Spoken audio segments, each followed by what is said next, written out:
Hey, welcome to Terms of Engagement, everyone. I'm Archon Fung, a professor at the Harvard Kennedy School and faculty director of the Ash Center for Democratic Governance and Innovation. And I'm Stephen Richer. I'm the former elected Maricopa County Recorder, and I am now a fellow at the Ash Center. Archon, where are you coming from today?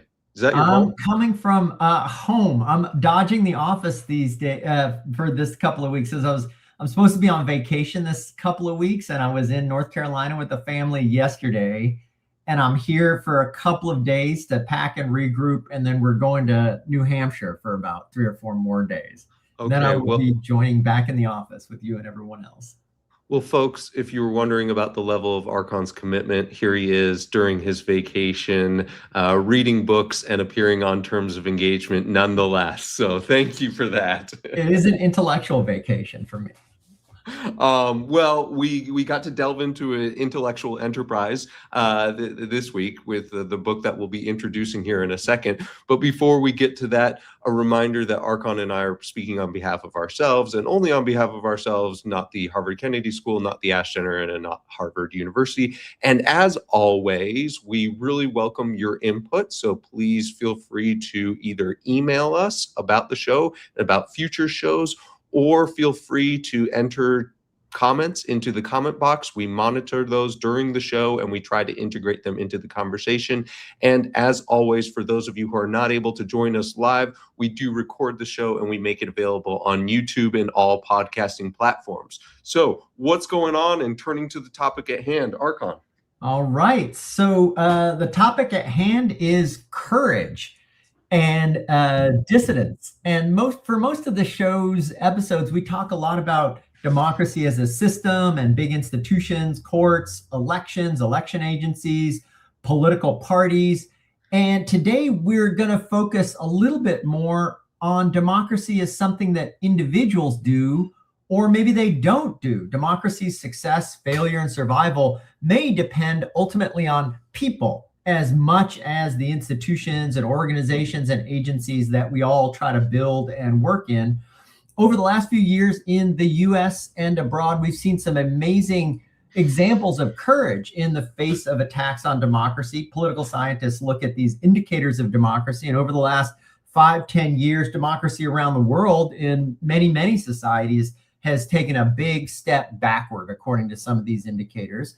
Some of the most moving examples to me from the United States come from conservative institutionalists, not least you, Stephen, but then also Vice President Mike Pence, the team led by Brad Raffensperger, who was Secretary of State of Georgia in the wake of the 2020 election. And Stephen and I both are privileged to know members of Team Georgia and the Secretary of State's office there. All of them insisting against political interest and at great professional and personal cost that President Trump lost to Joe Biden in that particular case. And today we'll talk about many others. Our guest and co-author here has interviewed more than 100 people who've dissented under real pressure all over the world: Hungary, Venezuela, Russia, Hong Kong, Israel, here in the United States. And who is that guest, Stephen? Yeah, it's great that you mentioned people, because the word institutions actually sort of like triggers a negative reaction from me now, just because I feel like it's so overused. Everything, why can't things be an organization or a company? Everything's an institution these days. And I slightly jest, because I do believe that institutions are hugely important, and I think that we're seeing a real decline in their strength. But also important are, exactly as you said, people. And to discuss some of those people, we have a person. We have a person who has written a book. So welcome, Ami Fields-Meyer. Ami is first and foremost the co-author of the recent book on courage, How to Be a Dissident in an Age of Fear, recently published by Mariner Publications. Archon and I both know Ami because he is a former fellow of the Allen Lab for Democracy Renovation here at the Harvard Kennedy School, and in the same building as we are. Prior to joining the Kennedy School, Ami was a senior policy advisor to Vice President Kamala Harris on science and technology. In addition to this book, he has written for The New Yorker, The New York Times, and The Atlantic, among other places. He is a graduate of Emory University. And of course, most importantly, he is somebody I call a friend, and he is somebody that I can text. But I promise that is not the qualification for coming on the show. It just happens to be wonderful when some of my friends do some really cool stuff, like publish, again, this new book called On Courage. So Thanks by the way, thank you, Stephen, and thank you, Archon. I'm really happy to be with you. And I will say this is, we've been doing book events and media appearances all summer, and this is the first time I've been introduced as a person. So I appreciate that. It's true. It's true. Granted. Yeah. You can't take it's true. I think we talk so much about the Constitution. We talk so much about organizations and whether they stand up and whether they fold. We talk so much about having the right election infrastructure in place and whether or not, elections are run at the federal level or the state level and what that means. But like at the end of the day, it takes people doing either the right thing or doing a courageous thing, oftentimes those are the same thing, in order to be able to push back against some of the ugliest tyrants in human history, or to just be able to hold the line in terms of keeping a rule of law system, a democratic form of government. And so, your book was a healthy reminder that those people like yourself exist. Thank you. Well, I appreciate being here and appreciate all of your work. So tell us, why did you decide to write this book? You have a co-author, Julia Angwin, who is a former journalist for the Wall Street Journal, a tech policy journalist. Why did you and she decide to write this book? Well, we wrote the book because in 2024, after the election, we had a president who had been explicitly running a campaign with promises to punish political enemies, to round people up, to change the flavor of American democracy. I think that if American democracy is defined by a series of choices that we make, if I think that we're all used to mechanisms of democracy that are formal and recognizable and familiar, like elections and litigation and legislation, and every 2 years or 4 years we show up and cast a ballot. It felt like the calculus was changing. We started to see after the election people be rounded up in dramatic ways for their political speech. We began to see institutions, to your point, Stephen, start to come under extraordinary political and financial pressure in ways that were coercive. And so the flavor of politics really, I would say the tenor of politics changed and darkened.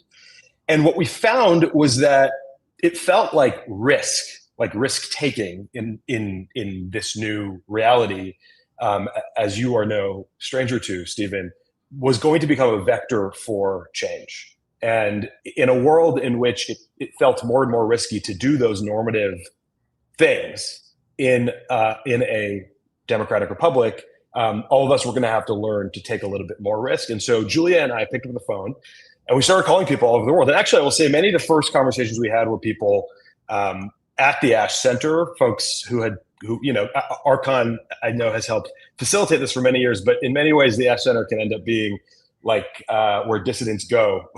They need somewhere to sit for all over the world to lick their wounds, exactly, and to regroup and figure out what comes next. Not lick their wounds, regroup, re-energize, and figure out how to renew democracy throughout the world. There you go. That's good, Stephen. That's the propaganda. That's the propaganda view for sure. I like that you've been studying. I'm an Ash Center Kool-Aid drinker at this point. Obviously, I will say, I'm an Ash Center Kool-Aid drinker too, and I think it was that being at the Ash Center, not to do a commercial here, really jump-started our progress because we were able to start with folks like Freddie Guevara and Shadi El Ghazali Harb from Egypt. So we had Venezuelans and Maria Kustanova, who's at the Ash Center from Russia. And so that actually was the beginning of many of our calls. And then those calls led to others. We ended up talking to over 100 folks on 5 continents, people who had faced political repression in some form, certainly not all the same thing. But we were trying to distill some of the basic lessons about how they faced down authoritarianism or political repression that we could bring to this country now. Yeah, that's great. We should maybe get this out of the way at the beginning of the show and build on it. So your book takes for granted, or you're talking to people who believe that the tide has turned in a dark way. And many of our discussions are appropriately about, in the United States, how do you judge whether the tide is turning, right? And so for this, we have this mechanism, the hot pepper scale, where one is, it's not turning. We're just in a democracy. We have elections. It's kind of like it has been for 50 years or, 150 years, depending on how you want to count. Whereas 5 is super hot, is the Carolina Reaper, and we're on the verge of some democratic, collapse or serious backsliding or creeping authoritarianism, more than creeping. And a lot of people have been on the show at kind of the 3 level. It's not like it was, but we're kind of in the middle. We're not, Hungary or Turkey, or certainly not Russia. I think your book opens with these examples, as you said, about people in the streets, about Rumeysa Öztürk being abducted in Somerville, etc. So where are you? I mean, I guess your book is premised on, for a U.S. audience anyway, of being higher up on that scale of, hey, wake up, people. Yeah, I mean, I would say a couple of things on this really important threshold question. Other people who are smarter than I am and are more quantitative than I am, and have been studying this for many years, have made the argument that I find persuasive that we are in some kind of an authoritarian breakthrough. Some of them are at Harvard. Levitsky has made this argument, and Applebaum has said that we are sort of closest to Hungary in its descent until recently into authoritarianism, sort of the capturing of institutions by mostly, although not entirely, legal mechanisms. M. Gessen has written extensively comparing the experiences that we're having here to the beginnings of what was happening in Russia around the turn of the century. But I would also say that there are other important indices here. One is that the VDEM Institute, which does the Liberal Democracy Index, and is sort of in my view, sort of the best quantitative study of the health of democracy, says that the U.S. has lost its status as a liberal democracy, and they point to everything from executive overreach to sort of undermining the rule of law, suppression, intimidation of media and of dissenting voices. Levitsky, as I just said before, says that this is sort of some form of an authoritarian government. And Levitsky, we don't have to go through all these, but Levitsky and Ziblatt, who I think you've had Steve on, but we'll put these four categories of things that, if they're happening, means that we're in some kind of an authoritarian moment. Actually, I will just read them because I think it's worth saying at the top, which is that a leader rejects democratic rules of the game, a leader denies the legitimacy of opponents, a leader tolerates or encourages violence, and a leader indicates a willingness to curtail the civil liberties of their opponents. And so, smart people who study this and who do this in a comparative way have made a very persuasive case for certainly what we're going through is not normal. I would say even worse. I'll just say one other thing, Stephen, before you jump in, which is just to say the other person who I believe on this is the president, who himself says that the only limits to his power are his own morality. And so I think that by many mechanisms, many indices, I should say, both quantitative and qualitative and personal, it does feel to me like we are. I don't know. How many peppers did you say altogether? 1 to 5. 5 is 1 to 5. Yeah, 3.5. I think it's not 3.5 to 4. I don't think we're in a good spot. Well, you're on the high side of the scale. But like, to put that in people terms, we've had Speaker Kevin McCarthy on the show, and he's probably at a 1, which is, look, this is politics. Sometimes your team wins, sometimes your team doesn't lose, but there are necessarily different politics depending on the outcome of the election. In fact, that's the sign of democratic health. And then we had John Rausch on, who writes for The Atlantic, and he said, this is fascism. That was the title of his article. And so I would say he's more in a 4-5 type situation.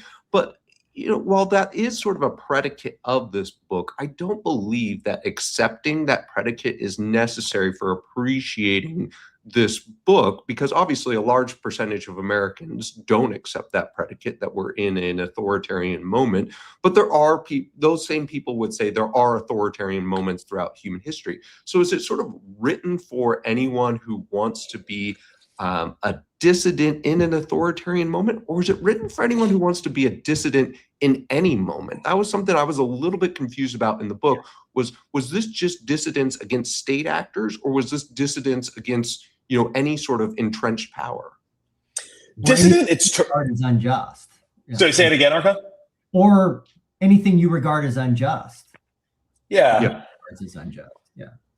So I will say that of all the people who we interviewed in the book, and I'll give a couple of examples so that people who have not read the book, I assume that everyone listening, of course, has read the book at least 2 or 3 times. I'm sure everybody's read the book. Stephen and we interview everybody from a mother in Venezuela who was a member of the Chavez Maduro movement for a long time, and then ultimately, when she realized that she wasn't going to be able to feed her children, dissented and began organizing for the opposition. To, as you said before, Archon, folks in Israel and in Palestine who are anti-occupation activists. We interview people from Nicaragua who are opposition leaders, and then also Hong Kong, Nathan Law, who helped lead the Umbrella Revolution. Many others, just to give you a little bit of a taste, but also folks all over the United States. So there is, I think, to your point, Stephen, there is an imprecision to the way that we tell these stories. Part of that is because a dissident itself is a fairly provocative term. Most of the people who we interviewed, actually none of the people who we interviewed wanted to be called a dissident or identified as a dissident. Very few of them even really felt comfortable being called courageous in any meaningful way. So really what we're trying, and so the definition, one thing that we're learning once again in American politics, as we try to renegotiate our American sort of political social contract here right now, is that labels can be a challenging threshold for people. So I don't care what you call it. I mean, I think we say authoritarianism because we think that's fairly good shorthand for what's going on. But this is a book for anybody who objects to what is going on around them, who believes that it is unjust, and who by virtue of speaking out or doing something about it is putting something at risk. And that can be your job, that could be your safety, that can be your life. And what we certainly are not saying is that all of these risks are the same, or that every regime is the same. But what we are trying to do is to say that there is something that all of us can learn from each other as links in the same chain, as pushing forward for some kind of multiracial democracy when that is at risk. Yeah. So, G. Moak in the comments raises something that I think you address early and keep addressing in the book. And they say, my understanding from my readings is that the response to tyranny starts less with courage, as you say, like few people said, yeah, I'm courageous, and that enables me to do this. And then they say, and more with, this is just what people do. But it can't be just what people do, because in any society, it's exceptional. A few of them are dissidents and most are exactly. Not. So, but it is what they do. So talk a little bit about what you learned about motive and why a few people are in it when they look to their left and they look to the right, they're right, and those people are not in it. Well, I'm gonna answer this question, and then I'm going to ask Stephen to sort of weigh in on this, because he is an example of somebody who's had a moment like this. Although you can object to that, but I'll fight you on it, Stephen. But I'll say we interviewed over 100 folks on 5 continents, and when you do this, as you know, as an academic, when you do like a huge amount of research, you start to notice trends. So the book is really broken down into the categories that we saw of the kinds of reactions and behaviors that we saw. So everyone who had one of these moments, you're right, it is exceptional. If it wasn't exceptional, we wouldn't need a book about it. We thought about writing about, like we could have written about Navalny and Mandela and Malala, and that would have been one interesting book. I don't think that it would have been as useful though, because those people are like really preternaturally courageous people. We wanted to write about people who were just like normal people who did something. I'm a normal guy. I'm a person, as Stephen said. And so that was what was really important to us. So here are a couple of the threads, and I think I will get to to answer G-Moke's question here. One, everyone we spoke to on every continent and in every context, at the beginning of their process of being a dissident or dissent or whatever you want to call it, before they spoke out, weighed two different kinds of fears against each other. One fear was a more immediate fear. Maybe I'm going to lose my job. Maybe I'm going to lose my safety. Maybe I'm going to lose my status, my wealth, something else. The second fear, which are like really powerful Darwinian fears, Yep. survival kinds of things, survival of some form. The other fears that people, the fear that people weighed that against, just to talk about like where does this begin, was a different kind of fear. It was more fundamental, it was more foundational, it was more existential. It had to do with the fear of abandoning core values, the fear of being judged in the eyes of history or a higher power or my children or something else. And the people who moved forward did so not because they didn't have that first fear or sublimated it. They were just more motivated by the second. And that is frequently what happened. The other things I'll say sort of on one foot and then pass it back is after that, what people did was they found other people who shared those values, who might also be dissenting, who might also be outliers, who might also be exceptional, and created what we call in the book political homes or political communities. I know this has happened, for example, in the sort of ex-Republican world, in places like the Lincoln Project and the Bulwark and others. But I know there are many, many more beyond that. But also this happens constantly. You know, the dissident movement in the Soviet Union never grew to be bigger than about 1,000 people at any given time. It was made up of writers and thinkers and scientists and scholars, and they would gather. And what they found was that in gathering, when you read interviews with many of these people, what they say is basically two things. One, it was helpful because it helped them practically figure out what to do next. How do we smuggle Samistat out? How do we try to stay safe? How do we try to delegitimize the regime? But it also just did something spiritual, which is that it emboldened them, because authoritarianism, or whatever you want to call it, I'll call it authoritarianism, often is about lies.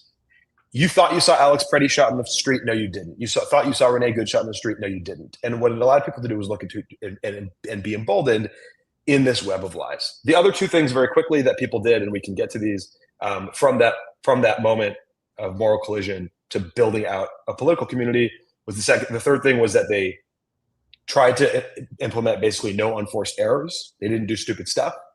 And the last thing was that they tried to grow their movement. And so if your political home began with a small enough group of people who share your values, you will only be successful, we found in general, when that political home grows to be encompassing of many more views than just your own. So that's the arc that we tell in the stories of our book.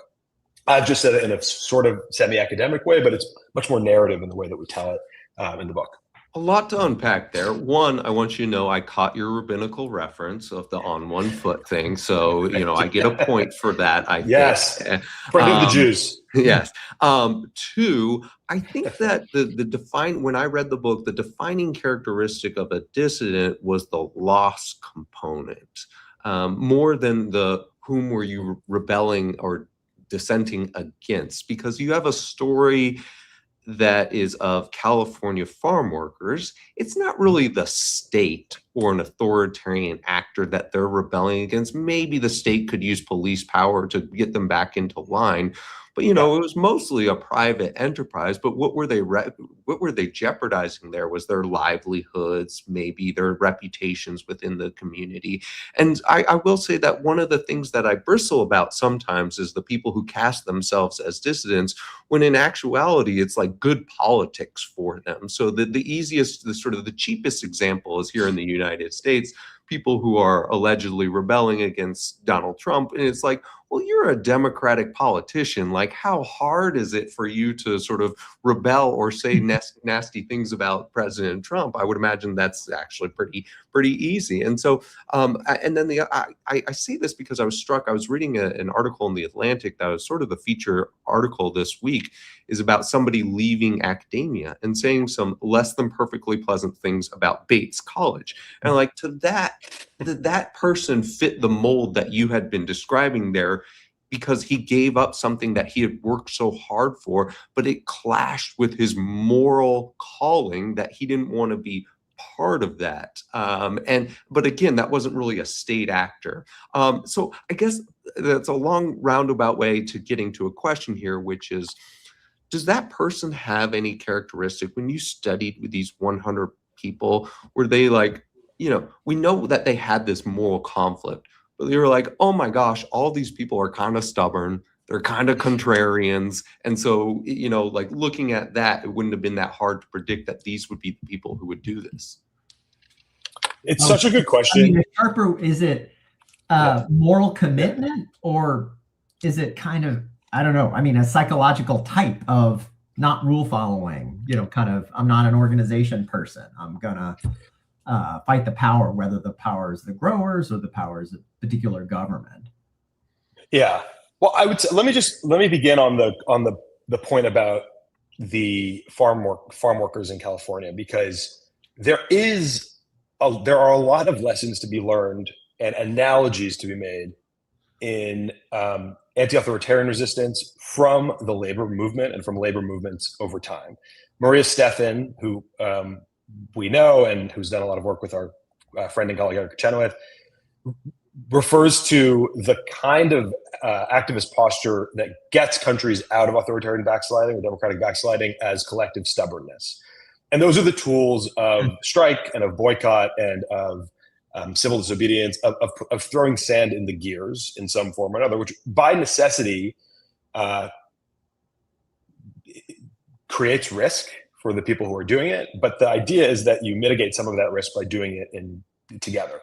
And you're right, Stephen, that, for example, in the example of the farm workers, that is not necessarily, that isn't state-sponsored political repression. That is in negotiating with a private enterprise, but it is a form of injustice that people use that collective stubbornness against. And in some way or another, what we're talking about in being collectively stubborn as a country and using those kinds of mechanisms of collective stubbornness is collective bargaining for our democracy.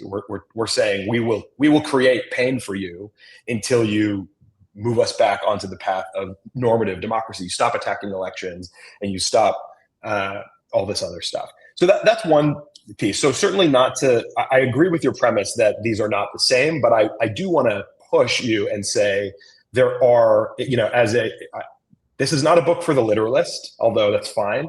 It's really a book about what we can learn from many of these different contexts for our own context. Now, the other thing I will say in response to this very good question is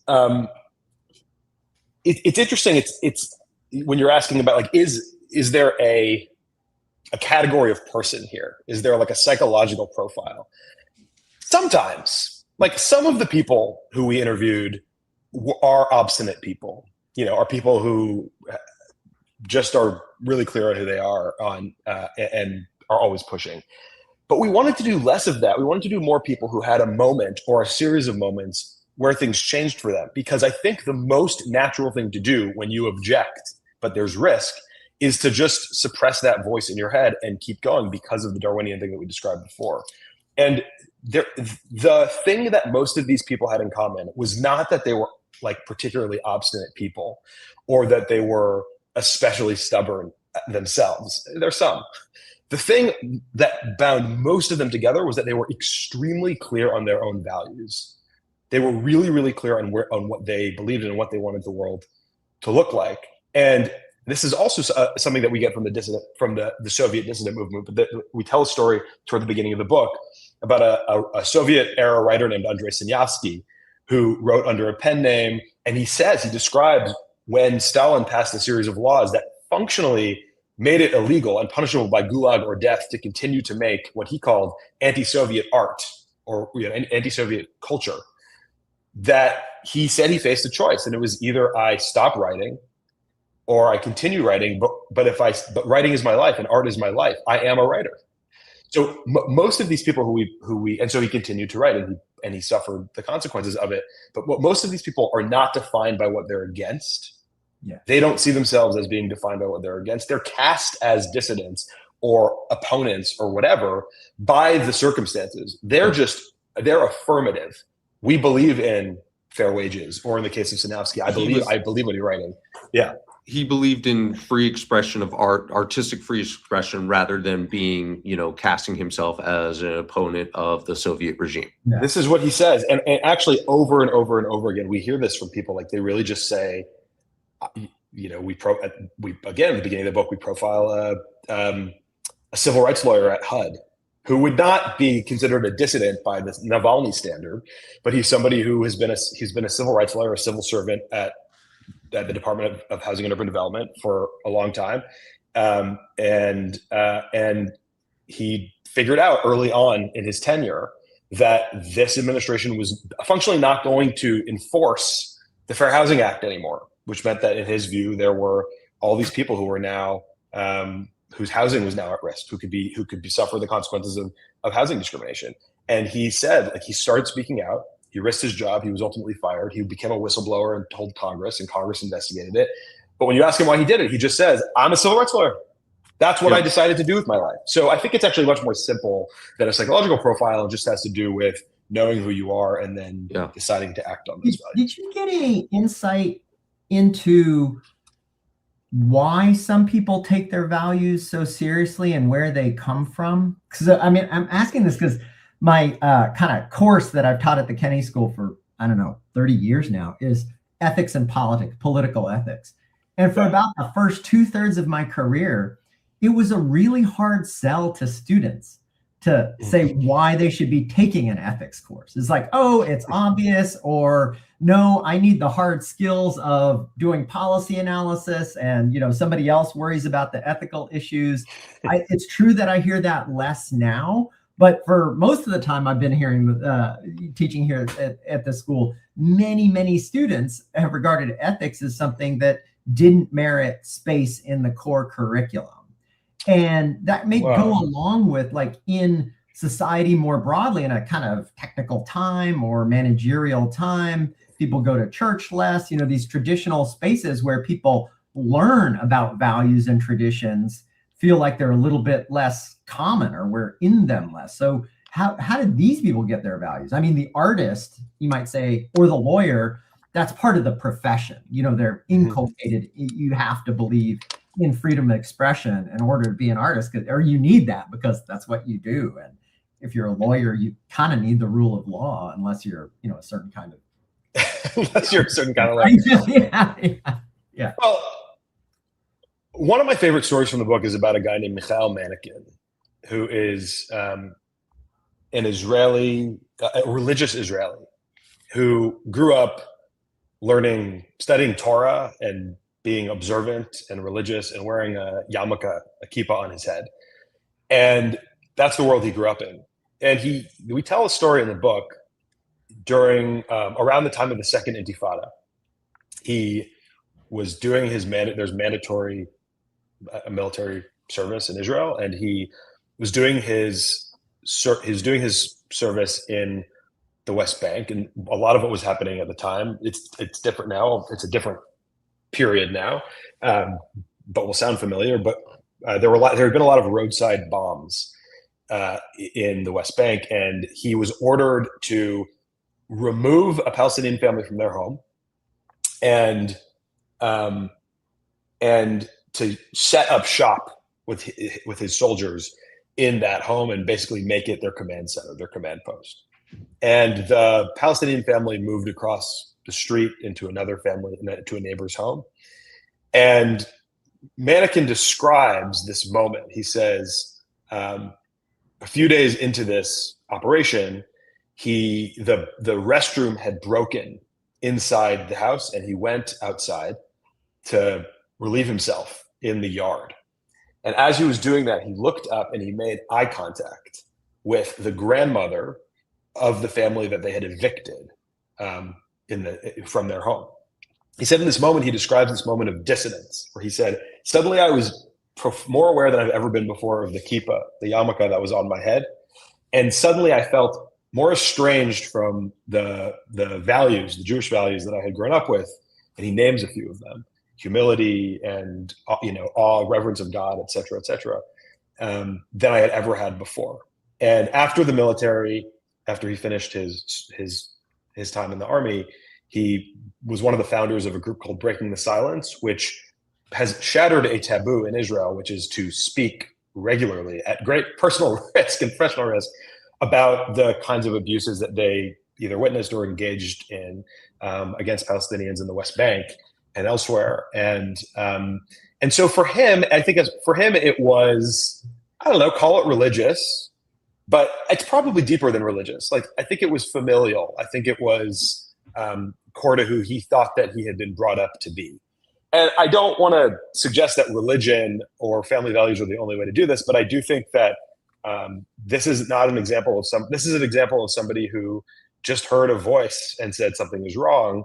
Where exactly to locate that voice, I think, probably differs from person to person. But a lot of people in the book had stories of that, of sort of becoming aware that they were estranged from something they wanted to be, and then trying to get themselves closer to it.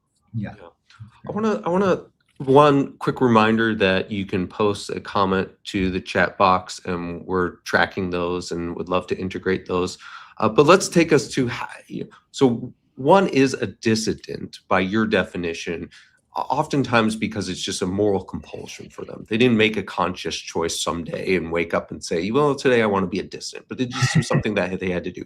Nonetheless, once people find themselves in that type of situation, they probably want to be successful. So how does one become a successful dissident? And I want to sort of first throw this at you, that by your own admission, a lot of the people that you spoke to are either in exile Or have lost in some other capacity, or you're reading their writings because they're dead.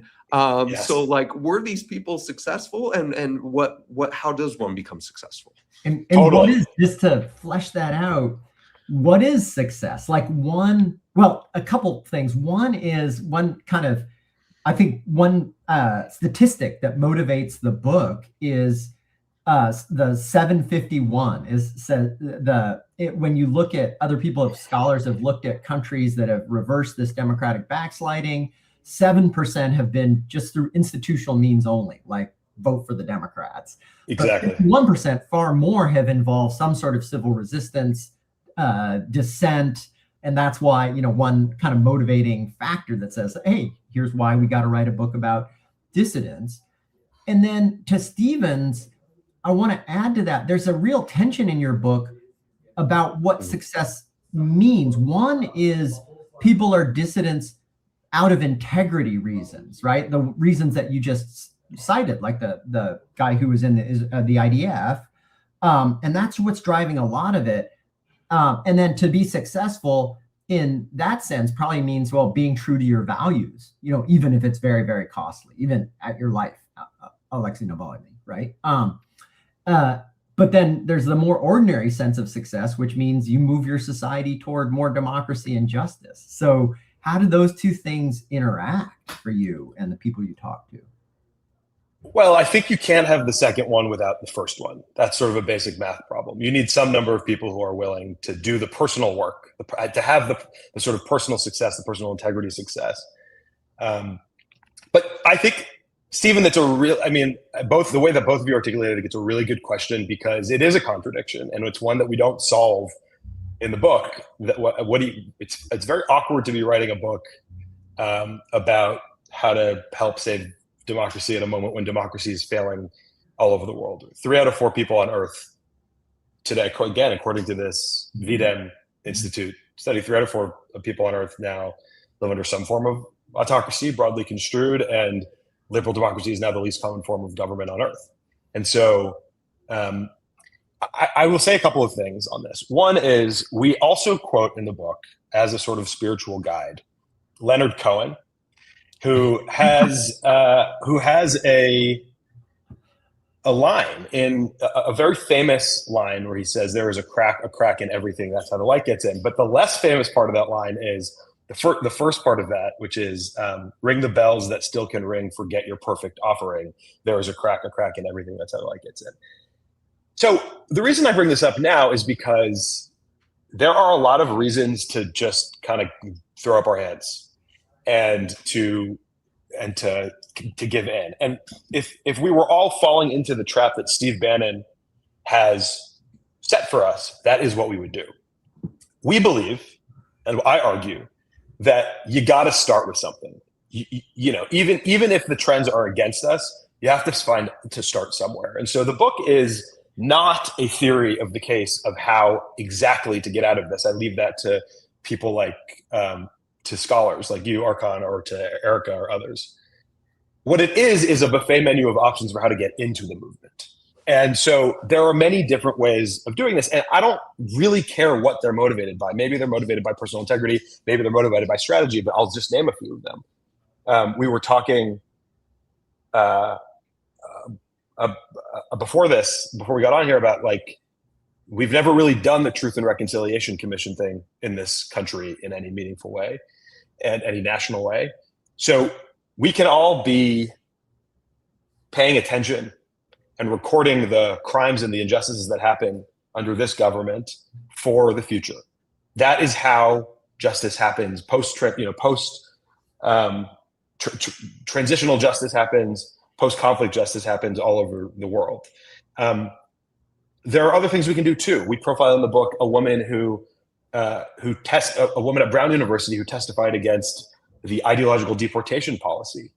A Brown University professor of Middle Eastern Studies who is a non-citizen of the United States, a green card holder. And the Department of Justice refused to say that if she testified that they wouldn't go after her, but she did it anyway. And the reason that she did it, and they won that case, the American Association of University Professors, that policy was struck down, was because the reason that she did it was because she felt like there was a strategy. And so she had a role to play. She didn't have to push back against the winds of authoritarianism on her own. She could just sit up there and testify. So I would say, Stephen, there is a tension. But there is also evidence in the scheme of things that civil resistance and civil disobedience can be effective, and that part of what we advocate for in the book is not an act of faith, but a decision to become more well-versed in tools of politics that most of us, especially in the professional class, are not used to. What does it mean to gum up the works of an unjust government until they stop doing what they're doing? To not only rely, as Archon says, on elections and courts and other things when our elections are, the integrity of our elections are under attack, when we continue to have courts that function, but the courts are increasingly stacked in one direction, and we have a media, and we continue to have a free media, but the media is increasingly stacked. At least the corporate media is increasingly stacked in one direction. You have to begin to rely on other tools. And our contention is that if we do begin to use those tools more and more, the chances that we can remove ourselves from this will grow. Yeah. I want to, because Bill asked this in the chat, that there is a section of the book that talks about sort of some of the nuts and bolts of being an effective dissident, including which technological platforms to think about, including sort of doing a deep dive on yourself before becoming a dissident. I thought that was almost like you were training somebody to be a candidate with the amount of exposure. Two sort of nuts and bolts questions before Archon takes it back, maybe with a higher-minded philosophical question. One is from David, and it's something that I've noticed a lot of people really stressing out over, which is if you're in an organization or part of a country's leadership that's doing something bad, do you exit and say they were doing bad, or do you try to stay in and steer it back towards doing good? What do you have to say about that? And then Meg has a question, and I'm going to boil it down to, do you have a favorite dissident movie that can inspire us all after this? That's a great question. Put it on our summer movie list. I have to think about the dissident movie one. On the inside, I'll think about that in a second. Well, actually, I will say, I love all things Steve Biko in South Africa. So there are a number of good Biko films. I can't remember the name. I can't remember the name of the Biko. It might just be called Biko, actually. But I love that film out of South Africa. I love this question about the inside-outside thing, and I think that it is hard, but that this is another place where I think it's really important to be clear on your values. I will say, I've talked about this. I was inside the Biden administration during the war in Gaza, during October 7th and afterward, and as it became more and more apparent that, in my view, that what was happening to the Palestinians was just an extraordinary injustice and worse. I decided to stay inside and to organize from within, to work with other people who had other positions whose jobs were not directly connected to the conflict, to try to push our bosses and our leaders toward a different resolution. And our theory of the case was that it was an extraordinary privilege in that particular case, and there are so many different versions of this. It was an extraordinary privilege to be inside and to be that close to power, that it would be an abdication to not try to use our positions and our insideness to push for outcomes that didn't end up happening, but at least we tried. There were other people who felt similarly to the way that we felt, who decided that the best tool that they had was to publicly resign, because that would bring attention to what they saw as these injustices. I don't know what the right answer was to that. I think that in moments of injustice, we all have a moral imperative to try to find a way forward and to try to do something about it. And I think for me, I looked at the tools that I had available to me and I used those. But sometimes you don't have the tools available to you and you have to find another way to do it. And resignation can be a kind of a catchy thing to do, but it's momentary and it's fleeting, right? So I think it is complicated. And I also think that this is something that people sometimes argue is not complicated. And I have a disagreement with them. Yeah, you and I happen to view that situation differently. We do, but I know we do. Yeah. Setting that aside, I sort of wonder, it doesn't sound like you have any regrets about that decision to stay in. And then two, I would point out that whenever you're saying, well, just quit, that was something that I was always in a position to be able to do, but that is a position of privilege, that like I didn't have 4 people that I had to feed, and that was contingent upon my job. And then I would say, did you, and without, you don't have to say what it is, but did you have sort of a line where like, okay, but if the administration, the Biden administration as it was that you were part of, if the administration crosses this, then I am out? Did you have that line? Again, don't have to say what it would have been. Yeah. You did? Okay. Yeah, I did. And I think, let's be very clear. There are people who have in this particular movement that we're describing, and I know we see it differently, who have endured really extraordinary repercussions, who have been for their activism in support of Palestinian rights. So who have lost jobs, who they've tried to deport, who have spent time incarcerated, and more. And so everyone has to make their own kinds of assessments and evaluations. But yeah, I did. And I think that most people I know who have been involved in some kind of activism, this is the point of the book, are just clear on what their basic values are and what they want the world to look like, and then use the tools that they have available to them to do something about it. Yeah, I just want to highlight, it's a really deep and difficult and personal question. And there's a lot of chatter about South Africa in the chat. And I want to bring up a different piece that relates to South Africa. During the apartheid era, there was this incredibly moving and sophisticated debate among judges in South Africa. And the premise was, you're an anti-apartheid, that's your moral set.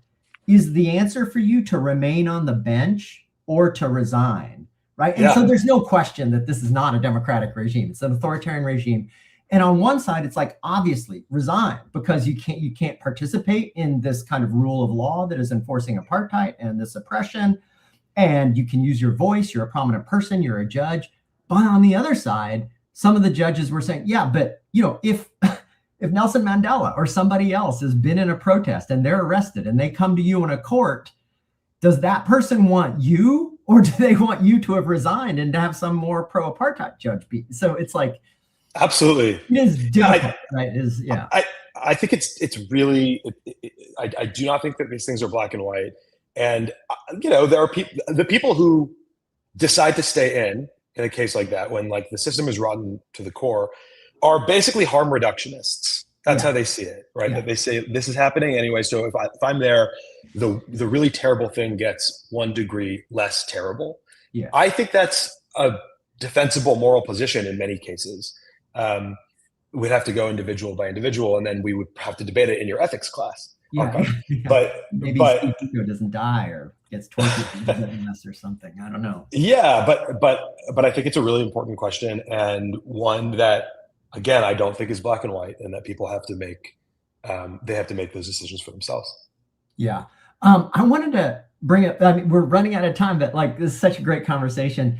2 issues. The first one is, and this has been on my mind a lot, is where do you find courage? And here I'm looking at the social economic gradient, and I see a fair amount of courage at the street level. And you selected on those people, right? Is looking at ordinary people.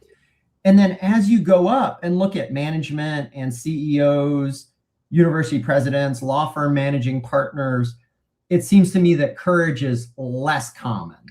Doesn't it? So, yes. Do you think that's true, or that I'm off base? And if it is true, is it a function of selection, or what the job is? Your job is running an organization. It's not being a dissident or being courageous. So what do you think about that? Like, what's the distribution of courage? Yeah, it's such a good observation, and I would love to see an actual study. Yeah, I haven't done the study. But what I do think, so I don't know what the distribution is, but what I will say that I have observed is that there is a mismatch between, let's use the example for, I'll talk about law firms in 1 second, but let me just very quickly say, people, progressives in general, rail against Chuck Schumer and Hakeem Jeffries for being sort of, in their view, sort of fundamentally ill-equipped for this particular political moment. I know nothing is Harvard's position. I'll just tell you, I agree basically with that. But I don't think that's necessarily like a really compelling moral argument. I think that what's really happening here is a mismatch between the incentives. What does it take to be a really good Speaker of the House, House leader or majority leader? And what does it mean to be a dissident leader, or let's just say like a movement leader? Those things are so different. In order to be a really good, one of the sort of congressional positions I just described, you have to be good at counting votes. You have to be good at striking deals. You have to be good at making compromises. You have to be good at just sort of like sanding down the hard edges and making them softer. To be a good movement leader, like, you don't really need any of that. You need public narrative, and you need boldness, and you need moral imagination. These just things aren't the same. And so I think, and so that's part of, I think, what we're watching it play out here. Like, that's just not what they were trained for. They're not movement leaders. The other thing, so just to apply that a little bit to the other question, I went to a university. I studied history. All my friends are like doctors and lawyers. And I think that there is something also in the professional class where we are taught to prioritize risk aversion.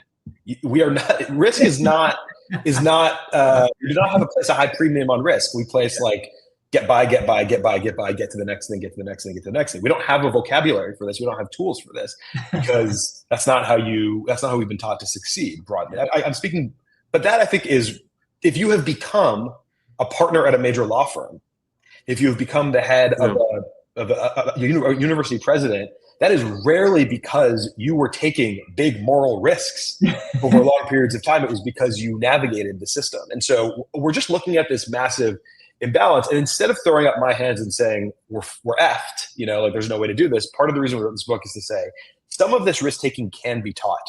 Some of this risk taking can be trained. What are the other ways of doing this? And we have seen a number of law firms, for example, that rejected the coercion of Yeah, administration. yeah. We have seen university presidents, Huge. not enough, Yeah. not enough, who have rejected the coercion from the administration. And many of those have happened because, and I know we're trying to get to the end, because they banded together with others. And so one example we give in the book is the Rutgers University professors, chemistry professors who banded together, basically created a NATO for universities against the coercion and pushed back in that way. So a lot of that happens with sort of collectivism. Yeah, great.